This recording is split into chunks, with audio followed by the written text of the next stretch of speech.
আপনাদের কাজ বন্ধ করে ফেলেন। তারপরে হায়, হায় করেন আমাদের কেন হলো না? দেখুন, হওয়াটা শুভটা আকাশ থেকে পড়ে না, কর্মের দ্বারা তৈরি করতে হয়। আজকের আপনার প্রবণতা পাওয়ার ভাব আছে বলেই যে আপনার সবটা ভালো হয়ে যাবে সেটা যেমন নয়, আপনার খারাপ আছে মানেই যে সেটা খারাপ হবে সেটাও নয়। সমস্ত বিষয়ে একটা প্রবণতা থাকে।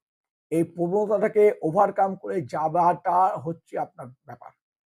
আমি খালি আপনাকে বলতে পারি এই প্রবণতাটা রয়েছে বর্তমানে আপনার রাশির উপরে। এবারও শরীর স্বাস্থ্য কেমন যাবে? শরীর স্বাস্থ্য নিয়ে কিন্তু আপনাদের একটু প্রচন্ড একটা অসুবিধার কারণ থাকতে পারে। বিশেষ করে যাদের সর্দি, বসা, ঠান্ডা লাগা রোগ আছে তাদের কিন্তু খুব কষ্ট পাবেন মে মাসটায়। ব্রং